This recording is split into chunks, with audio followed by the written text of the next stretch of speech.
Depuis une semaine, preuve de vaccination Covid obligatoire au ministère de l'Eau. Au Togo, tous les services publics s'alignent jour après jour à la mesure.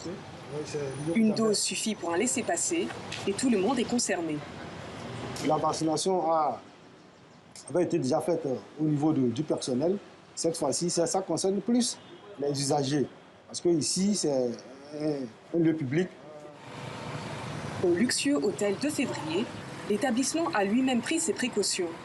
Depuis le 10 septembre, la direction demande au moins une dose pour une réservation et 2 doses ou un test négatif pour participer à une conférence comme celle tenue les 16 et 17 septembre.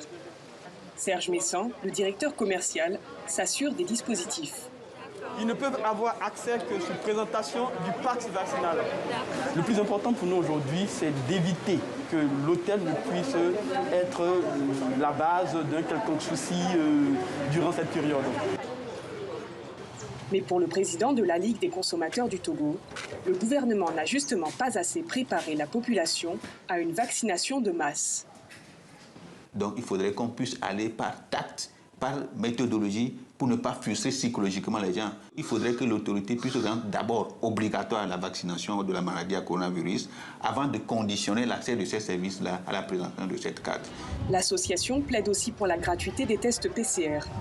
Le vaccin est lui gratuit, mais beaucoup se demandent si le Togo aura assez de doses. Le gouvernement se veut rassurant. Objectif à long terme, vacciner 4 700 000 citoyens. Pour l'instant, le Togo a reçu ou acheté 2 millions de vaccins et moins de 600 000 personnes sont allées se faire vacciner. Des vaccinodromes sont donc placés dans les lieux publics, comme à la préfecture du Golfe, qui coiffe l'agglomération de Lomé. Au mois de juin, on était à 4 cas de décès, mais au mois d'août, nous avons enregistré 33 cas de décès dus à cette pandémie. Pour les autorités, il faut donc lancer une course à la montre pour limiter la propagation du virus. Pour inciter à la vaccination, le gouvernement a même créé une brigade anti-Covid composée de jeunes civils et de forces de l'ordre.